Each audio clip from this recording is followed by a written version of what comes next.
mayor, personas que tienen depresión mayor, tienen un comportamiento de aislamiento social. Estas personas disminuyen su actividad, ¿no? Las actividades que antes realizaban ahora están disminuidas, ya no las realizan como lo hacían antes. Tienen una falta de interés por hacer lo que antes hacían de manera cotidiana, de ahí que se indica de que hay evidentemente deterioro en algún área de su vida. Puede haber algún descuido en su limpieza, en su higiene personal y también de las relaciones de las responsabilidades y las actividades laborales que hacían normalmente, ¿no? Vamos a ver que a nivel emocional, la persona con depresión mayor tiene sentimientos persistentes de tristeza, desesperanza, desesperación, inutilidad, sensación de vacío y culpabilidad. Frecuentemente hay una pérdida de interés o placer en las actividades que antes él disfrutaba, ¿no? Lo que antes le gustaba a la persona, es evidente aquello. A nivel de pensamiento, vamos a ver que las personas que padecen esta depresión mayor tienen pensamientos que son altamente autocríticos, ¿no? Negativos. Sentimientos de derrota, pensamientos, de derrota, creencias de que es inútil. También presenta pensamientos suicidas o de querer escapar de su vida. En el caso del trastorno bipolar, vamos a ver, ahora sí. En el caso del trastorno bipolar, vamos a ver que esta persona se comporta en la fase maníaca con mucha impulsividad, hiperactividad excesiva, hiperactividad y mucha sociabilidad, es decir, conversar con todos, se lo ve bastante amigable. También vamos a ver que esta persona a nivel de comportamiento gasta mucho dinero, toma algunas decisiones que son arriesgadas. En su fase depresiva, en cambio, se comporta con mucho desgano, se aísla, disminuye sus actividades que antes eran para él normales y también disminuye su frecuencia para relacionarse con su entorno social. Vamos a admitir a unas 5 personitas más, como estábamos antes. Ya, a nivel de las emociones, en el trastorno bipolar, nosotros vamos a ver que en la fase maníaca, esta persona demuestra sensación de euforia, ¿no? Se muestra eufórico y tiene demostraciones de un comportamiento grandioso, emociones de comportamiento, de emotividad, de grandiosidad, es irritable. En cambio, en su fase depresiva, la persona emocionalmente demuestra una tristeza profunda, desesperanza, pérdida de interés por las cosas que antes hacía, ¿no? Sus sentimientos son mayormente de inutilidad. A nivel de pensamiento, jóvenes, la persona con depresión mayor, en su fase maníaca, tiene pensamientos acelerados, ideas grandiosas, sensación de poder, o también de que no es vulnerable a nada, no es invulnerable. A nivel de pensamiento, en su fase depresiva, tiene pensamientos negativos, muy baja autoestima, pensamientos de desesperanza. En el caso de la distimia, jóvenes, que es un trastorno depresivo persistente, el comportamiento que demuestra es de fatiga constante. Disminuye su productividad, ¿no? A lo que antes hacía, eso especialmente se percibe en el trabajo, dificultad de mantener sus relaciones sociales o también de mantener sus relaciones laborales. A nivel emotivo vamos a ver que el estado de ánimo es normalmente bajo y es crónico, ¿no? Tiene irritabilidad y sensación de vacío. En el pensamiento, la persona con distimia va a demostrar persistencia en estar desanimado, pensamiento pesimista, es decir, que no puede, ¿no? Y de baja autoestima. Aunque es menos intenso que la depresión mayor, sí se da también en la distimia. En los trastornos psicóticos, jóvenes, ¿cómo es en el caso de la esquizofrenia? El comportamiento del esquizofrénico es desorganizado, ¿no? Por ejemplo, habla sin sentido, muestra conductas extrañas. Normalmente se aísla a nivel social, le falta iniciativa, ¿no? Tiene dificultades para realizar lo que antes realizaba, ¿no? Lo que hacía en su vida cotidiana. A nivel de las emociones, demuestra aplanamiento afectivo. no se observan emociones que son evidentes, ¿no? Demuestra ansiedad o angustia cuando está alucinando o delirando. El pensamiento del esquizofrénico tiene delirio de que lo están persiguiendo, ¿no? Delirios de persecución, de grandeza o de control. Las alucinaciones auditivas están, él empieza a oír voces que no existen, sus pensamientos son desorganizados o también desconectados de lo que en realidad está ocurriendo en su entorno. ¿No salió la viejita? En el trastorno psicótico breve vamos a ver que su comportamiento demuestra una aparición repentina de los síntomas. Por ejemplo, empieza con un comportamiento desorganizado, con dificultad para comunicarse, y puede haber que él regrese en el tiempo en las capacidades sociales y funcionales, ¿no? Como que da retrocesos. A nivel emocional se demuestra confusión, miedo, ansiedad intensa. ¿Por qué? Porque aparecen de manera repentina estos síntomas. ¿Cómo son los pensamientos? Normalmente hay desorganización y una posible presencia de algunos delirios y creencias raras. Sí, Dorado. Ese no es níquel. Bueno, Rafael León también. No es bonito. Si pueden escribirle a Rafael, que su micrófono está abierto. De Nardi también. Lisa, yo tengo una pregunta que estoy viendo acá en el Zoom, que otra vez están escribiendo los nombres y su registro. ¿Es necesario hacerlo aún si ya lo hicimos en el primer Zoom o no? Sí. No es necesario, Yashaid, porque ya lo he registrado. ¿Sí? No es necesario. Le vamos a dar la bienvenida a Cristian. Muchas gracias. De nada. Cristian Media acaba de incorporarse. Bueno, veo que a veces le cuesta un poquito, toman su pequeño recreo. Pero bueno, dentro de los trastornos de personalidad jóvenes, vamos a ver cómo se manifiesta en el trastorno de personalidad límite, ¿no? O borderline, o el TPL que le llaman. Su comportamiento normalmente es impulsivo, ¿ya? La persona empieza a gastar de manera excesiva, abusa de sustancias, muchas veces tiene conductas autolesivas, es decir, se hace daño a sí mismo.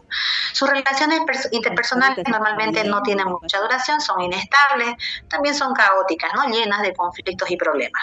Esta persona normalmente a nivel comportamental tiene miedo a que lo abandonen. A nivel emotivo vamos a ver sus emociones muy intensas y cambiantes. Pasa de estar eufórico a la tristeza, que es muy profunda, ¿no? En muchas oportunidades, ¿no? Se decae de una manera abrupta. Tiene una sensación crónica de vacío. A nivel de pensamiento, vamos a ver que él tiene pensamientos extremos, ¿no? Y polarizados sobre él mismo y también sobre los demás. Como que en un momento idealiza algo o a alguien y también rápidamente llega a devaluarla, ¿no? Tiene sentimiento de desesperanza y a veces de no tener un propósito en la vida. ¿Ya? Vamos a ver también que dentro del trastorno antisocial de la personalidad, el comportamiento es basado en la violación de las normas sociales, ¿no? De las reglas, de las leyes que están estipuladas de convivencia con los demás. Esta persona se comporta manipulando, engañando, le falta remordimiento por lo que él hace y que causa daño a los demás. A nivel emotivo, le falta empatía a la persona antisocial. Es insensible hacia los sentimientos de los demás. Es indiferente ante lo que le vaya a pasar, ¿no? No sé si recuerdan el video de un psicópata de Sucre que fue agarrado y el entorno familiar estaba llorando en su entorno, ¿no? Y como él los retaba, no me acuerdo muy bien el nombre, pero les decía: ¿de aquí a dónde más me van a llevar? Ya me dieron tantos años de presidio. ¿Cuántos años más quieren que me den? ¿Creen que con que me van a encerrar tantos años voy a revivir sus muertos? Dice, o sea, totalmente retador, insensible, ¿no? O sea, pero eso en el caso de él pues está más a nivel orgánico, ¿no es cierto? Él no tiene esa capacidad de empatía, de sensibilidad. Entonces vamos a ver que emocionalmente ve que tiene indiferencia ante las consecuencias de lo que hace. Sus pensamientos son egoístas, ¿no? Él solo piensa en él. Racionaliza su comportamiento inmoral. Es decir, lo hice porque me lo provocó, ¿no es cierto? Todo lo ilegal él siempre le va a dar una justificación o racionalización. Tiene sensación también de superioridad a nivel de pensamiento. Vamos a ver que dentro del trastorno narcisista de la personalidad, esta persona se comporta con una necesidad de ser admirado de manera permanente. Él explota sus relaciones interpersonales con ese fin, ¿no? Es arrogante, en palabras comunes, farsante, muy vanidoso, ¿no? Dentro de ya que pasa de lo normal. A nivel emotivo, es muy frágil emocionalmente. Él oculta detrás de esa imagen de grandiosidad sentimientos de mucha vulnerabilidad, enojo, ira o frustración cuando no lo están admirando, ¿no? Cuando él espera ser admirado y no lo hacen, reacciona emotivamente de esta manera. ¿Cómo son los pensamientos? De grandiosidad, de creencia de ser especial, único, ¿no? Y permanentemente desea esa validación externa. Ahora, ¿qué pasa con nuestras personas que padecen de conducta alimentaria, no? En el caso de la anorexia nerviosa, vamos a cambiar nuestra diapositiva. Ya, las personas se comportan restringiendo en exceso el consumo de alimentos. Hacen ejercicio excesivo. Normalmente tienen algunos rituales en su alimentación. Por ejemplo, cortan su comidita, ¿no? Sus alimentos en trocitos bastante pequeños. Ellos evitan a nivel social compartir con los demás para evitar precisamente estas situaciones en las cuales ellos restringen la ingesta de alimentos. A nivel emotivo, ellos tienen un miedo excesivo por ganar peso. Sienten culpa y ansiedad cuando están comiendo y tienen permanentemente una insatisfacción con su imagen corporal. Inclusive, aunque observen en el espejo una situación evidente, para ellos no es igual, ¿no? Ellos siguen pensando que están con sobrepeso. Y habrán visto múltiples imágenes relacionadas a la anorexia nerviosa, ¿no es cierto? Perdón, mis palabras. A nivel del pensamiento, ellos están obsesionados con la comida, el peso y su figura corporal. Distorsionan totalmente su propia imagen corporal. Ven a su cuerpo más grueso, ¿no? Más gordo, más grande de lo que realmente es y los demás ven. En el caso de la bulimia nerviosa, estas personas se comportan demostrando o teniendo algunos rasgos, unos episodios de consumo excesivo con conductas de vómito, ¿no? Ellos empiezan a purgarse, utilizan laxantes y también hacen ejercicios en extremo. A nivel emotivo tienen sentimientos de vergüenza, tienen sentimientos de culpabilidad y ansiedad después de que comen en exceso, ¿no? Y también después de que hacen la purga. En ambos casos ellos tienen esos sentimientos, ¿no? A nivel emotivo.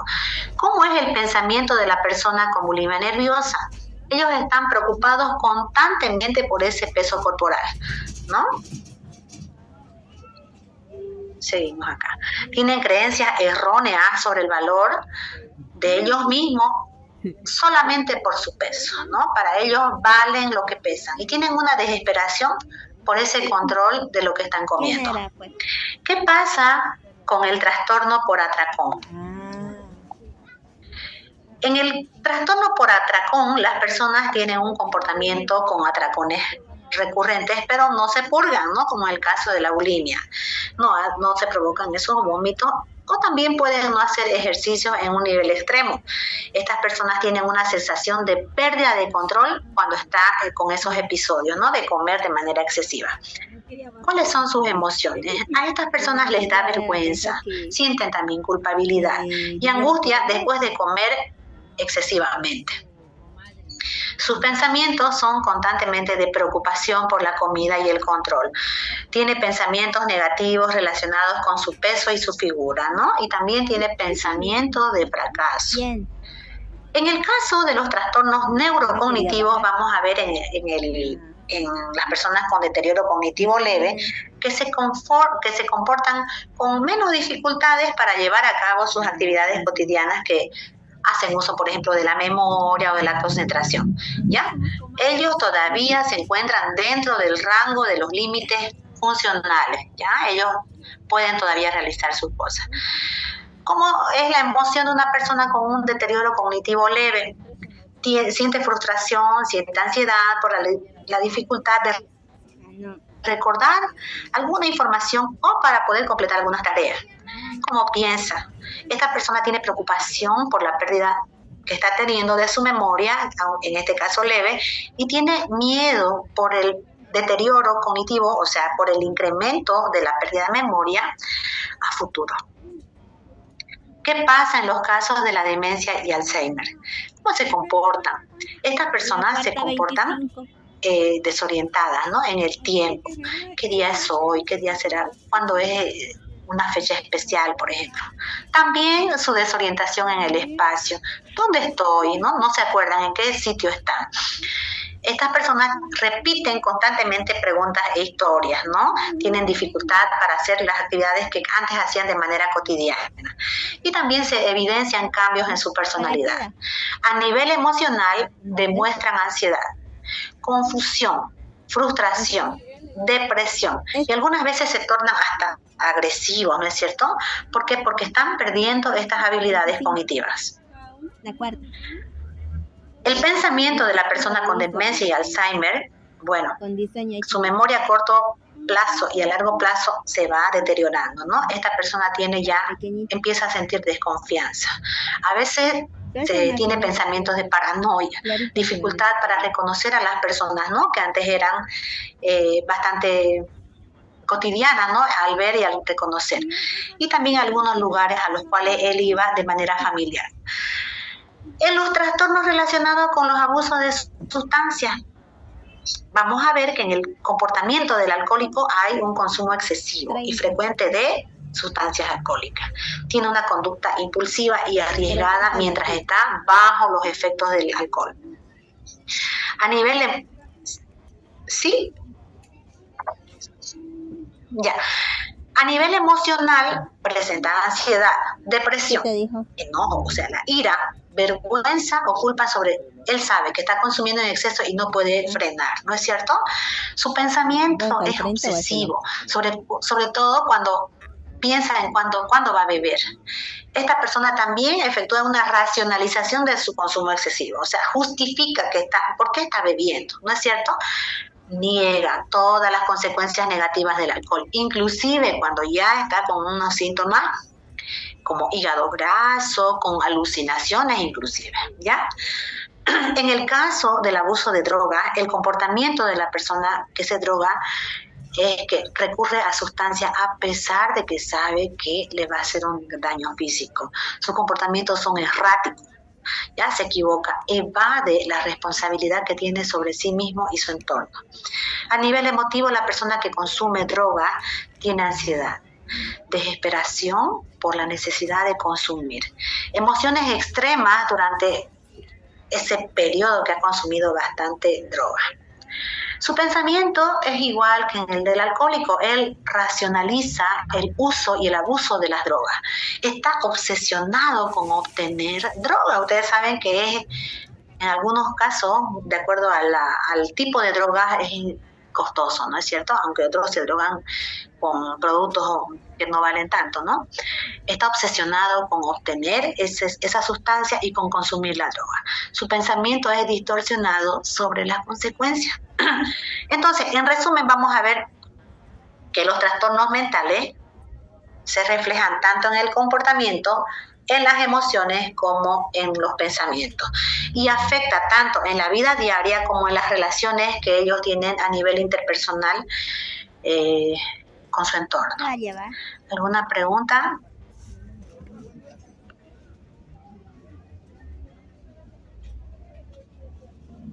Y a nivel de prevalencia, jóvenes, datos actuales de Bolivia, quizás alguien ha obtenido de alguna fuente. En el caso mío, no me he abocado a lo que nos dice la Organización Mundial de la Salud, el Ministerio de Salud en Bolivia, ¿no? Que lamentablemente no tiene datos muy precisos. En el caso del trastorno de ansiedad, vamos a ver que en América Latina la padece un 6 a 7% de la población. ¿Ya? El trastorno de pánico también tiene una prevalencia entre el 1,5 a 3%. En el caso de la fobia, lo padecen a nivel de 6 y 9% de la población. Estos datos se contextualizan también a nivel de Bolivia. En el caso de los trastornos del estado de ánimo, vamos a ver que la prevalencia en América Latina es del 5 al 7%. ¿Ya? En Bolivia, el Ministerio de Salud nos indica que el 4 y 5% presenta algún tipo de trastorno depresivo en algún momento de su vida. En el caso del trastorno bipolar, es variable del 1 al 2%, ¿ya? En los trastornos psicóticos, la esquizofrenia tiene una prevalencia en Latinoamérica del 1% en la población. En los estudios locales, de la misma manera, es similar a la media mundial del 1%. En los trastornos neurocognitivos, en el caso de la demencia, el Alzheimer en personas mayores de 65 años, se estima que el 5 al 6% de las personas lo padecen. El Ministerio de Salud en Bolivia, hasta el año 2018, lamentablemente tiene estas estadísticas, indica que la población mayor a 60 años la padece en un 3 a un 5%. En cuanto al uso de sustancias, en el alcoholismo tenemos que un 4 a 7% de la población en América Latina la padece. En el caso de Bolivia, de un 5 a 6%. En el caso del abuso de drogas, un 2 a 4% en América Latina, y en Bolivia está un 2,2%, ¿ya? En el rango de personas de 15 a 64 años de edad. ¿Alguna pregunta, estimados jóvenes? ¿Dónde entras? Para finalizar, espero poder pasarles un quiz. Ayer no me abrió. Como también sobre las pruebas. Les voy a compartir. Esto había quedado pendiente el día de ayer, nuestras pruebas psicométricas. Aquí está, vamos ahí, no me a corrigen. Ayer no ingresé.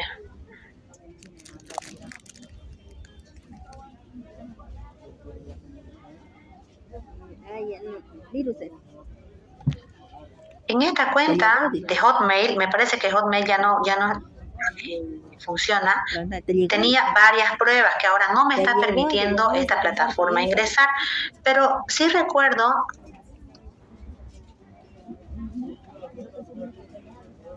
que en esta otra cuenta tengo una prueba para que ustedes lo puedan visualizar.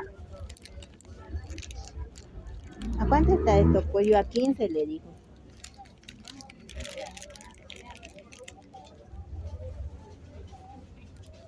De esta manera es que nosotros, ayer vimos la plataforma de esta empresa que nos provee de innumerables test. Entonces ahora, siempre cuando ingresamos, esta plataforma nos pide que nosotros limpiemos el caché, ¿no? No lo vamos a hacer aquí para no demorarnos, pero esa es la manera. Se le da Control, Shift y Supra para borrar todos los archivos.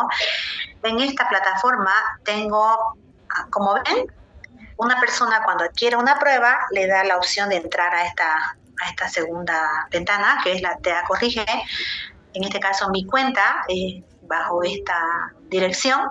Y vamos a ver que aquí tenemos todas las pruebas de la empresa TEA.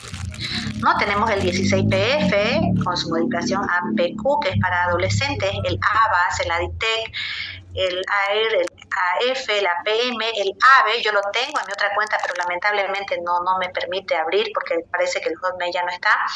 Esta nos permite evaluar la violencia en el entorno escolar, ¿no? El bullying. Ahí nos da indicadores psicométricos bastante exactos. Ya no me está dejando, voy a tener que hacer el Control Shift mayúscula, aceptar, ya, pero me voy a ir a donde tengo mi pruebita acá. Aquí, por ejemplo, una vez uno adquiere el manual, aquí está el EGP, que mide el trastorno por estrés postraumático. Me quedan 24 correcciones. Ya ves, y me sigue pidiendo que yo limpie mi caché. Están bloqueadas por el dominio. Me dice, cuando lo limpie, lo vamos a hacer correr. Quizás en la clase presencial, ¿ya? Para que ustedes vean cómo es que se procede. ¿Ya? De todas maneras voy a salir. Y acá en esta plataforma también pude adquirir una prueba, el PAI. Vamos a hacer correr el PAI. Un software del PAI, creo que ahora... ¿Quién tiene estas pruebas así en software? Es bueno que vayamos habituándonos, ¿no? El PAI en este caso lo han desglosado algunos peruanos para venderlo y hacerlo de manera automática, porque en el caso del T-Adición es un poquito caro. Acá está.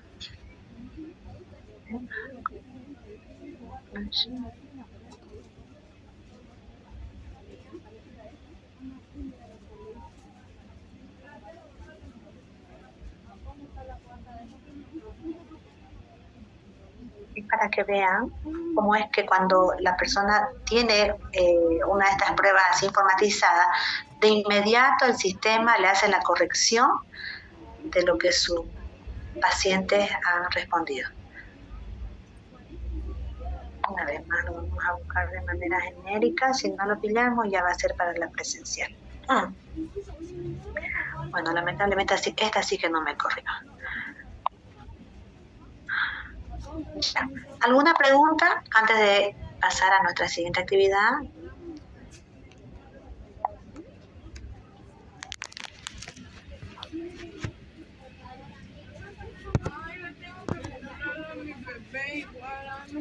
Licenciada, disculpe, buenos días. Buen día. Esa aplicación, ¿hay que hacer un pago para poder entrar? ¿O no? A la T-Adiciones, sí. Y más bien que ahora ya tenemos a un representante acá en Bolivia. Antes no había, yo tuve que comprar a través de otras personas. Entonces, una vez la persona adquiere alguna de las pruebas a través de la representación que ellos tienen, ya le da un PIN, un acceso a la plataforma, ¿ya? En modo free podría ser, ¿sí? ¿Perdón? Como en modo free podría ser así. Si es que es muy interesante y se ve muy interesante lo de los test.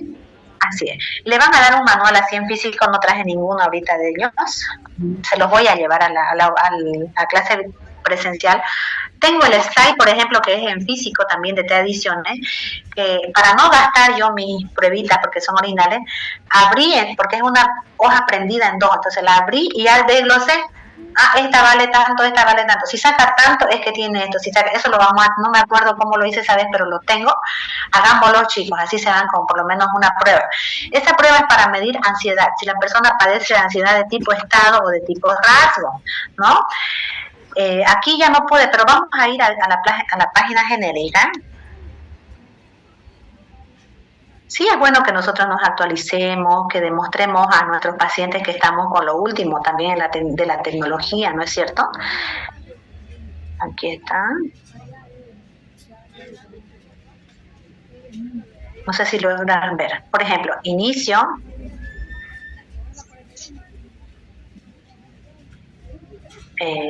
Simplemente ustedes digitan T-Adiciones, nada más. Ahora, una vez adquieren la prueba, acá por ejemplo está el catálogo, área de cliente, los servicios, ustedes colocan, ¿recuerdan qué parte era? Colocan el PIN que les ofrece cuando ya ustedes adquieren el test, ¿no? Ahí mismo les explican paso a paso cómo es que debe proceder.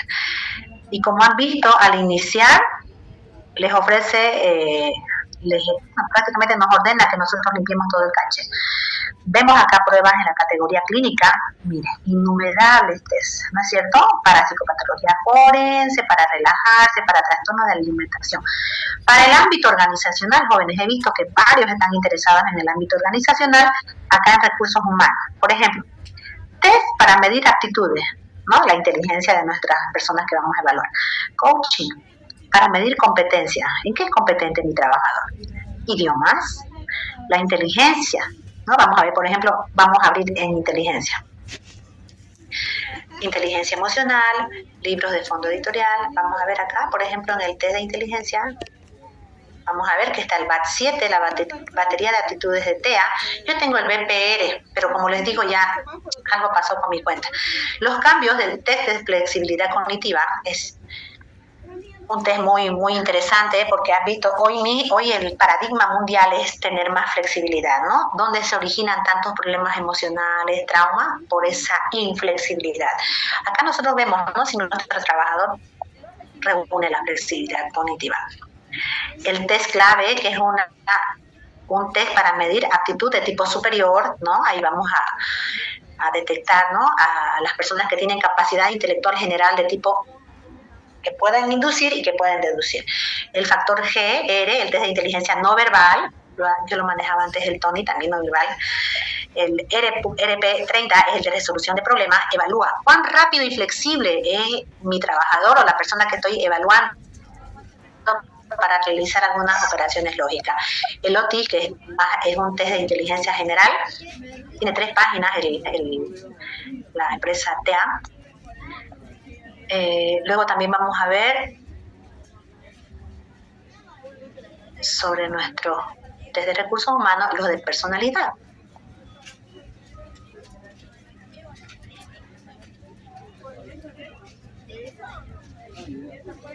Cuando yo lo adquirí el MMPI 2, no había todavía la versión reformulada, pero ellos de inmediato me actualizaron, o sea, y me permitieron avanzar con que ellos actualizaron. Medias hasta la rodilla. Como ven acá tenemos el CTC revisado, el cuestionario de TEA clínico revisado, evalúa la sintomatología clínica, los rasgos de psicopatológicos en adultos.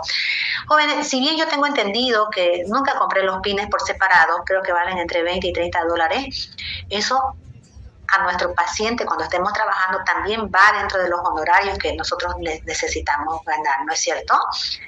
El NEOPI, el inventario de personalidad NEO, que está ahora en la versión 3, evalúa las 5 dimensiones principales de la personalidad, ¿ya? Y también 30 facetas. El TOP, que es la tríada oscura de la personalidad en el trabajo, ahí nosotros vamos a evaluar, ¿no? Cuando la persona puede implicar y puede otorgar algún riesgo en nuestros demás compañeros, ¿ya? Esto en el ámbito laboral. El 16PF, que ya está con la dimensión de 5 dimensiones globales, ya lo conocen, muchos lo están manejando seguramente en técnicas psicométricas. El APM, que hace un análisis del perfil, ¿cuán motivado está mi trabajador? ¿Ya? El BP, que es la batería para evaluar la personalidad emprendedora e innovadora. Bueno, aborda estas facetas de nuestros trabajadores. Algunas empresas sí lo han adquirido. Por ejemplo, dentro del ámbito forense, ¿cómo se llama esta entidad? El Instituto de Investigaciones Forenses, el ITIF, maneja algunas de estas pruebas.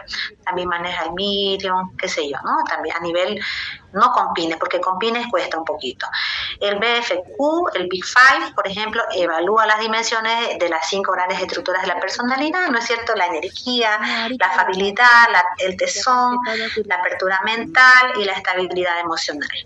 En el caso del CPS, el cuestionario de personalidad situacional, también evalúa los 15 rasgos de personalidad y 3 estilos o las tendencias del comportamiento del trabajador cuando está en la fuente laboral, ¿no? A nivel social también y en su vida personal. El CTI, el inventario de pensamiento constructivo, es una medida específica de pensamiento de la inteligencia emocional, ¿ya? Que se relaciona al ajuste emocional que tiene la persona y también con el éxito en su vida. El EPQR, recuerdan, ¿no? Ese antes estaba también a nivel físico, no estaba así digitalizado, el cuestionario de ASEC. Ahí se aprecian, ¿no? Las 3 dimensiones de la personalidad. Si es extravertido, si padece neuroticismo o psicoticismo, ¿no? Tiene una escala complementaria del disimulo, por ejemplo, permite medir esa deseabilidad social. El IPB también para las personas que van a vender, que hacen trabajo de ventas, ¿no? Cuán capaz va a ser este trabajador para hacer una venta efectiva. El MAS, el Big Five, ¿no es cierto? Y dentro de esta área de personalidad, así estimados jóvenes, ya voy a llevarles algunos para ver La cuarta 25. Veamos también, trabajemos los S-Type para que queden con ese, ¿ya? El Neopi, el póker de la personalidad, que es un juego de cartas muy sencillito y es atractivo. Hay también algunos para trabajar con niños, ¿no? Con muñecos. Hay algunos abordajes también para nosotros trabajar, sobre todo con problemas infanto-juveniles. Ya este juego de cartas, por ejemplo, es sencillo y entretenido para progresar en los grupos, ¿no? Para cohesionarlos más. ¿Ya? ¿A partir de qué empieza a trabajar esta prueba? Del desarrollo de la personalidad. El perfil, el inventario de la personalidad, el test de personalidad, el TPT de TEA. Bueno, estimados jóvenes, seguramente se nos va a cortar dentro de poco la conexión. No pudimos mandar mi quiz y que tanto quiero yo enviarles a ustedes porque se me cuelga justo donde me dice selección de materia. ¿Ya? Entonces, ¿tienen alguna pregunta o ya nos vemos mañana otra vez? No les voy a dar hoy actividad, estoy esperando que suban sus trabajos y también que comenten, ¿no? El de su compañero en el Padlet. ¿Alguna pregunta, estimados jóvenes? ¿Qué les pareció nuestra clase de hoy? Le hice una consulta. Sí. No sé si lo habrá dicho antes, pero para el trabajo final, ¿se va a hacer en grupo o es por cada persona? Yasmín, en esa envergadura que antes lo hacían, ¿no? Y con un puntaje demasiado alto, no, nosotros vamos a trabajar con estudios de caso. Para mí es sí muy importante, ¿no? Ese trabajo que hacíamos con el licenciado Julio César, pero en esta oportunidad lo vamos a abocar a un estudio de caso, ¿ya? No va a tener esos componentes que tenía antes. Yo estoy viendo que ustedes participan, especialmente cuando estamos en la clase presenciales, los he visto interactuar. Eso es importante, que nos vayamos empapando. Ya hemos dado la forma en que vamos a evaluar, está... 2 trabajos prácticos que se van a llevar a cabo a lo largo de este periodo de 4 semanas. No va a haber un trabajo así ampuloso y grande para el final. Yasmín, ¿ya? No sé si queda claro eso. Ya, lean. Gracias. Lean, es bueno, es importante. Nunca terminamos de aprender. Ya saben, contextualicemos cada caso que vamos viendo, ¿no? En los estudios de caso. También